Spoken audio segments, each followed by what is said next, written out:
Good morning everyone. तो आज का हमारा जो वीडियो है वो होने वाला ग्रेविटेशन चैप्टर पे 11th क्लास के, जिसमें हम देखेंगे variation in g at depth and at height. तो variation and g at depth and height, जो मतलब जी है ये क्या है? G is acceleration due to gravity.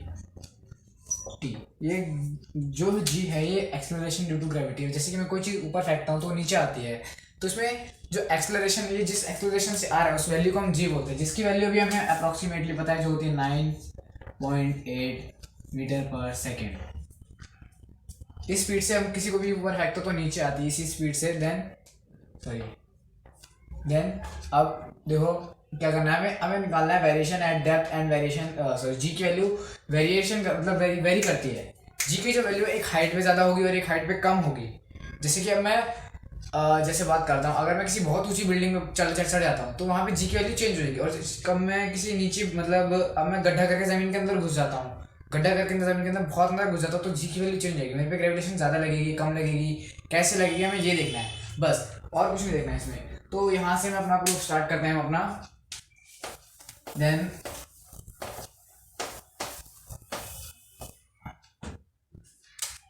यहाँ पे पहले हम इसका फिगर देखते हैं एक बार। फिगर मतलब इतना कुछ नहीं है, फिगर कोई हुआ नहीं है। ये हमारा अर्थ है, देखो कुछ ज़्यादा टेढ़ा बन गया।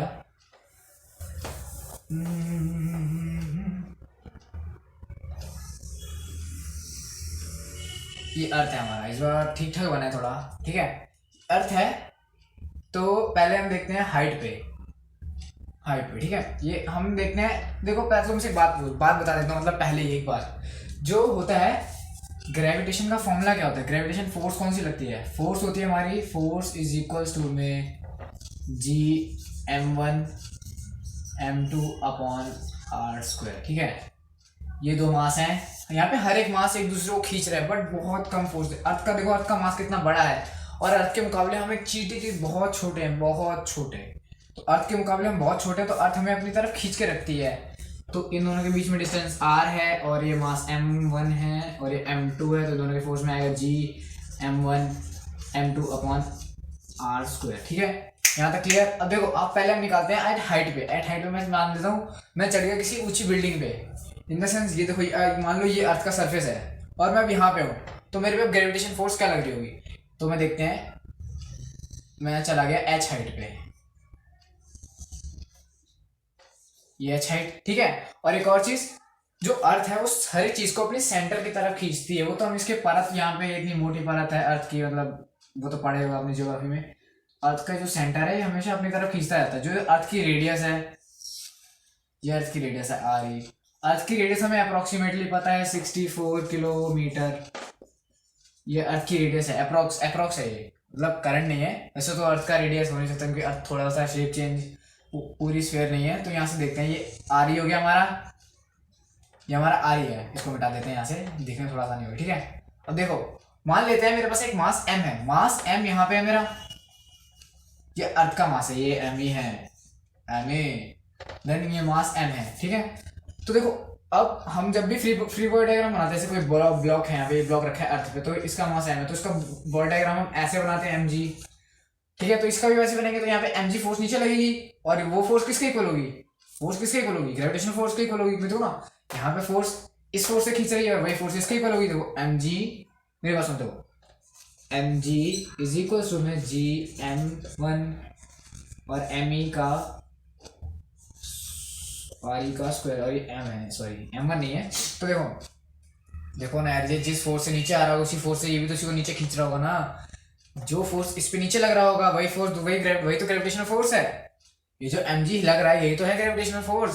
तो खत्म। देखो, अब यहाँ से m से m गया, तो हमें g की वैल्यू मिल गई है अर्थ के सरफेस पे, तो वो मिली हमें G M E upon R E का स्क्वायर, ठीक है। ये हमें नॉर्मल चीज मिली। अब ये नॉर्मल नहीं है, बहुत चीज तो अच्छी नहीं है दिखने में आगे। अब देखो नेक्स्ट चीज क्या है इसमें, नेक्स्ट चीज है, अब देखो हम चले जाते हैं। ये तो हमने यहाँ से यहाँ तक का निकाला कि हमें यहाँ से यहाँ, मतलब अर्थ के सरफेस से कितना खींच रही है ग्रेविटी, अर्थ हमें कितना खींच रही है। अब हम h हाइट पे चले गए, अब यही मास को उठाकर मैं यहाँ रख दूंगा, तो मास m, ठीक है। तो अब हम देखेंगे, अब यहाँ पे फोर्स चेंज हो जाएगी क्योंकि हाइट बढ़ चुकी है अब, तो हो जाएगी m g डैश हो जाएगा यहाँ पे, g डैश इज इक्वल्स में m me upon r e, अरे का स्क्वायर, अरे का स्क्वायर नहीं, यहाँ पे आएगा r e प्लस h का होल स्क्वायर, ठीक है। होल स्क्वायर डेरिवेशन बहुत इजी है, इतनी मुश्किल नहीं है, हवा बंद बनाना है इसको। देखो ये जी, जो जी डैश की वैल्यू मिल गई अभी हमें, ये इक्वेशन 1 ले लेते हैं, इक्वेशन 1 और इक्वेशन 2, तो ये जी डैश की वैल्यू मिल गई, तो G M E upon R E plus H का होल स्क्वायर। देखो अब मैं तुम्हें एक बात बताता हूँ, ये हम इक्वेशन 2 ले लेते हैं। पेपर में अगर डेरिवेशन आती है तो तुम इसको डायरेक्ट कर सकते हो, डायरेक्ट इन द सेंस अगर तुम देखो जी बाई जी का रेशियो निकाल लोगे तो तुम्हें मिल जाएगा जी की वैल्यू जी की वैल्यू। बट कुछ लोग कहते हैं कन्फ्यूजन है, बट नहीं है, मतलब नहीं है कन्फ्यूजन, मेरे को पता है इसमें ये जो वैल्यू है और ये वैल्यू है सेम है, इसलिए हम इसको डिवाइड कर सकते हैं बड़े प्यार से। तो अब देखो अगर मैं यहाँ से जी की वैल्यू निकालूं और यहाँ से जी की वैल्यू निकालूं तो अप्रोक्सीमेटली दोनों की जी की जी और जी सेम है, यहाँ से जी और जी की वैल्यू सेम होगी, दोनों को इक्वल रखेंगे तो यही रेशियो मिलेगा। तो g dash by g is equals to में, यहाँ पे जी डैश की वैल्यू क्या है, g M E upon R E plus H का होल स्क्वायर, और होल डिवाइड बाय इसकी वैल्यू रख दो, g M E upon R E का होल स्क्वायर, ठीक है। इससे ये गया, इससे ये गया, ठीक है गया। अब यहां से मैं इस ड्राइंग को मिटा देता हूँ, कुछ ज्यादा सुंदर बनी थी, सुंदरम सी ड्राइंग। तो यहाँ से अभी हम देखो, यहाँ से अभी हमें क्या मिला, जी डैश, ये भी नहीं देता हूँ, इसका क्या फायदा अब जब नया कंसेप्ट है। तो जी इज इक्वल्स टू में, G dash is equals to में, देखो ये जी डैश, अभी देखो जी डैश जी रखते हैं, अब इसको खोल के देखो, देखो 1 बाई आर ई हो गया प्लस एच का whole square upon 1 by R E है का होल स्क्वायर, आर ई है, अब ये ऊपर चला जाएगा, रेसिप्रोकल हो जाता है ना, तो ये 1 आर ई हो जाएगा, आर ई का स्क्वायर, और ये वाला नीचे रहेगा आर ई का प्लस का एच का whole square is equals to में G dash by G, G इधर आ जाएगा, G dash is equals to में जी आर ई का square upon R E plus H का होल स्क्वायर। अब देखो तुम इसको यहाँ पे छोड़ोगे तब भी मार्क्स पूरे मिलेंगे और नहीं छोड़ोगे तब भी मार्क्स, मतलब यहाँ पे तो छोड़ना ही पड़ेगा, यहाँ तक तो है ही है, यहाँ तो कंपल्सरी है, बट इसके आगे एक और स्टेप है वो करना पड़ेगा यार, ज़्यादा मैक्सिमम टाइम कर ही देना, और थोड़ा इजी लगेगी डेफिनेशन समझना इजी हो जाता है उसके बाद। अब देखो यहाँ से अगर मैं आर ई कॉमन ले लूँ, आर ई को कॉमन ले लूँ, समझ रहे हो, आर ई को देखो जैसे ये 2 प्लस 2 है, तो यहाँ से अगर मैं 2 को कॉमन लूँगा अंदर क्या बचेगा, 2 इंटू 2, अरे आई 1 प्लस 1 बचेगा तो ये 2 तो आएगा ना अंदर, ठीक है। अब इसी तरह 2 प्लस 5 है, अब इसमें से अगर मैं 2 कॉमन लेना चाहूँ तो कैसे लूँगा, मैंने यहाँ पे क्या, अगर यहाँ से जब 2 कॉमन ले तो इसको 2 से डिवाइड किया, उसको भी 2 से डिवाइड किया, यहाँ पे 1 1 है, अब यहाँ पे कॉमन लूंगा 2 तो इसको 2 से डिवाइड करूंगा और इसको भी 2 से डिवाइड करूंगा तो ये 1 आ जाएगा, यहाँ पे 2 बाहर आ जाएगा, तो ये 1 प्लस 5/2 आ रहा है, 5/2 आ रहा है। ये सिर्फ कंसेप्ट बताने के लिए कर रहा हूँ, ये इसमें ऐसा रूल नहीं है, ठीक है। अब देखो यहाँ से ये जी डैश की वैल्यू में मिलती है इसको जी अपॉन आर ई का होल स्क्वायर, और यहाँ से अगर मैं आर ई कॉमन ले लूँ, आर ई कॉमन नहीं आएगा क्योंकि देखो आर ई के ऊपर स्क्वायर है, आर ई स्क्वायर कॉमन आएगा, आर ई स्क्वायर कॉमन आ गया, और यहाँ पे बचा R1 plus H upon R E का होल स्क्वायर, आर ई से आर ई गया और ये डिवाइड में था, अब ये ऊपर चला जाएगा तो पावर माइनस हो जाएगी, जी 1 plus H by R E का होल स्क्वायर, खत्म हो गया। देखो सिंपल था, सिंपल बिल्कुल सिंपल था, कुछ नहीं किया मैंने, बस दोनों के रेशियो को डिवाइड किया क्योंकि जी एम ई की वैल्यू कॉमन थी दोनों में, तो दोनों का रेशियो डिवाइड कर दिया मैंने, मतलब दोनों का रेशियो निकाल लिया यार, ठीक है। फिर यहाँ पे कुछ नहीं किया, इसमें से यहाँ से आर कॉमन ले लिया, बस खत्म, उसके बाद आ गया। अब देखते हैं वेरिएशन एट, मतलब कितना कॉपी कर लो यार पहले तुम, पॉज करके कर लेना, मैं यहाँ पे बिठा रहा हूँ।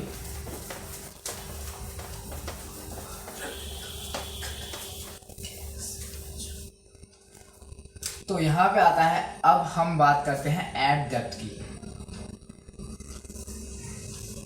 नहीं कुछ ज़्यादा बड़ा बना दिए, छोटा करो इसको। तो यहाँ से स्टार्ट करते हैं, ठीक है, ये हमारा अर्थ हो गया फिर से। अब यहाँ पे फिर से हमारा अर्थ का सेंटर, हर एक चीज को सेंटर खींचती है। इनमें जैसे ग्रेविटेशन में ना क्वेश्चंस आते हैं इसमें कि डिराइव करो फॉर्मूला इसका और बताओ कि सेंटर पे ग्रेविटेशन फोर्स क्या होगी। तो यहाँ पे एक और चीज बता देता हूँ, जो सेंटर होता है वहां पे हमेशा ग्रेविटेशन फोर्स मतलब जी की जो वैल्यू है हमेशा 0 होती है। अब यहाँ पे देखते हैं मास हमने फिर से, अब देखो अब हम आ गए एट डेप्थ पे। मान लो मैं गड्ढा करके यहाँ बैठ गया हूँ, ये यहाँ पे वो मास को मैंने अंदर डाल दिया, जमीन के अंदर डाल दिया है, तो यहाँ पे ग्रेविटेशन चेंज हो जाएगी। तो पहले मैं ये निकालता हूँ, ये मैंने डी डेप्थ तक नीचे रख दिया, ठीक है, और ये रेडियस मेरी फिर से आ रही थी यहाँ पे फिर से मैंने वही मास रखा हुआ है m, और ये भी m। अब देखो अगर मैं यहाँ पे एक शेल बना लूँ, ये शेल है, मतलब पूरा सर्कल नहीं बन रहा ढंग से, फिर से सेल बन गया। तो रुकावट के लिए माफी चाहूंगा, बीच में सम प्रॉब्लम आ गई थी। तो देखते हैं यहाँ पे देखो, ये पूरा आ रही है, ये आ रही है और ये डी है, इतना डी है, ये आ रही है, तो इसका रेडियस निकाल सकते हैं। तो हम ये कैसे निकालेंगे, आर ई माइनस डी, ये मिल गया ये वाला पार्ट। तो इसको हम एक्सलेट कर लेते हैं। तो अभी एक्सलेट नहीं कर रहे, हम इसकी वैल्यू चाहिए होगी अभी आगे जाके, मतलब एक्स मैंने बता दिया, ये पूरी डिस्टेंस एक्स है, ठीक है। तो यहाँ से देखो ये आर ई पे आ गया।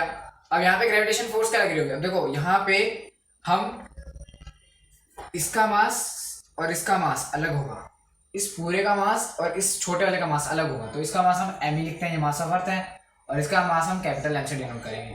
तो यहाँ पे ग्रेविटेशन फोर्स हमारी वही लगेगी जो कि होगी एम जी, जो होगी जी m1, और ये एम ई का अपॉन आर ए का स्क्वायर। यहाँ से m से m चला जाएगा तो g की वैल्यू मिल गई हमें, ऐसे G M upon M E, sorry यहाँ से m ही नहीं जाएगा, ये वाला m जाएगा, और यहाँ से आ जाएगा आर ई का स्क्वायर। हमें मिल गई जी की वैल्यू एट सरफेस, सरफेस पे मिल गई, यहाँ पे सरफेस की वैल्यू मिल गई, ये देखो सरफेस की, सरफेस से मिली। यहाँ पे स्टार्ट करते हैं नेक्स्ट। अब देखो हम आगे डेप्थ पे तो यहाँ पे M G is equals to में एम जी डैश आएगा, यहाँ पे जी एम बड़ा वाला एम कैपिटल एम, और ये नॉर्मल एम जो हमें अभी हमें काटना है, upon R E minus D का होल स्क्वायर। ये एम से ये एम चला गया, तो जी डैश की वैल्यू हमें दोबारा मिल गई G M upon R minus D का होल स्क्वायर। अब देखो यहाँ पे एक हमारी अजम्पशन होती है, अजम्पशन इन द सेंस मेरे कहने का मतलब अगर हम मान लें कि डेंसिटी सेम है, यहाँ की डेंसिटी रो, यहाँ की डेंसिटी रो, दोनों की डेंसिटी मान लेते हैं सेम है, ये अजम्पशन है। वैसे तो यहाँ पे लावा होता है, लावा मॉल्टेन, ये सारा मॉल्टेन लावा वगैरह होता है तो देखा नहीं था, बट मानते हैं हम अजम्पशन सेम है। तो यहाँ से देखा जाए, अगर मैं एम निकालना चाहूँ, एम होता है हमारा mass is equal to density into volume, हमें डेंसिटी पता डी है और वॉल्यूम भी पता है। यहाँ पे भी अगर मैं ये निकालूँ एम डी की जगह पे, तो डेंसिटी इंटू वॉल्यूम आएगा एम ई का। तो डेंसिटी कितनी होगी, density rho into volume 4/3 pi are E का क्यूब, आर ई आ गया। देखो आर ई का रेडियस की आ रही है ना, रेडियस तो इसकी आ रही है। अब यहाँ पे देखते हैं पाई 4/3 पाई आर ई माइनस डी का क्यूब। देखो आ रहा है, धीरे धीरे आएगा। देखो m की वैल्यू मिल गई है, यहाँ पे m की वैल्यू पुट करनी है बस। तो यहाँ से g की वैल्यू मिलती है अब हमें दूसरे g की, g आर ई का क्यूब 4/3 पाई और इंटू रो, ठीक है, और यहाँ पे आ गई आर ई का स्क्वायर से ये मर जाएगा, तो यहाँ पे पावर 1 बचेगी। अब इस तरह यहाँ पे भी सेम प्रोसेस करेंगे, सेम प्रोसेस के लिए अब हम फिगर मिटा देते हैं।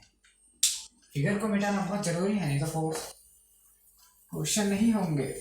तो फिगर मिटा देते हैं, फिगर मिटा दी तो हमने देखते हैं यहाँ से एम जी, अब इसकी जगह पे जी की वैल्यू करनी है, तो जी डैश की वैल्यू आएगी हमारी जी रो इंटू 4/3 पाई, इस बार आर ई माइनस डी का cube upon R E minus D का cube upon R E minus D का स्क्वायर से क्यूब गया। अब फिर से दोनों के रेशियो डिवाइड करना है, बस खत्म, फिर से दोनों के रेशियो को डिवाइड करना है। तो यहाँ से देखते हैं, अब यहाँ से मैं पूरा यहाँ से ये सारा मिटा रहा हूँ, दोनों के रेशियो को डिवाइड करना है। मतलब पॉज करके नोट करते जाना अपना, क्योंकि यार देखो मैं रुक नहीं सकता, नहीं तो वीडियो ज़्यादा लंबी हो जाएगी। तो जी बाय जी डैश का रेशियो निकालना है हमें, जी बाय जी डैश, डिवाइडिंग इक्वेशन 1/2, इसको इक्वेशन 1 ले लेना, इसको 2 ले लेना, खत्म। तो यहाँ से देखा जाए तो ऐसे कि जी रो 4/3 पाई आर ई माइनस डी का डी। क्यूब व्यूब नहीं आएगा इस बार, सोच रहे ना वो कट गया था। देखो यहाँ से ये जी आर ई भी था, चलो यार जी रो 4/3 पाई। अब देखो क्या बचा, कुछ नहीं बचा। देखो जी से जी गया, रो से रो गया, 4/3 से पाई, 4/3 से पाई गया, ठीक है। अब देखो जी डैश की वैल्यू क्या मिली, जी डैश इक्वल्स में जी डैश इक्वल में ये जी इधर चला जाएगा, g R E minus D upon R E. अब यहाँ से आर ई कॉमन ले लेते हैं दोबारा से, तो यहाँ से देखिए जी डैश आर ई कॉमन लिया, अंदर बचा 1 minus D upon R E का ये गया, यहाँ से हमें मिल गई जी डैश की नई वैल्यू। तो कहीं भी जाओ डेप्थ में तो ये वाला फॉर्मूला लगा के निकाल सकते हैं हम अपना जी डैश। अब मुझे पता चल गया, जो मैंने बॉल को यहाँ पे रखा था उस पर ग्रेविटेशन फोर्स मतलब जी की वैल्यू क्या लग रही होगी, ये होगी, जो डी डेप्थ होगी, आर यहाँ रेडियस होगी, 1 को माइनस करेंगे उसमें से डिवाइड करके, उसके बाद जी की वैल्यू पुट कर देंगे, बस खत्म, सिंपल। तो यहाँ पे होती है हमारी, तो यहाँ पे हमारी वीडियो होती है खत्म। तो जैसे कि डायरेक्शन देख ही सकते हो, नोट करके पीछे से कॉपी कर सकते हो दोबारा से। और वीडियो अच्छी लगी कैसी लगी बताना।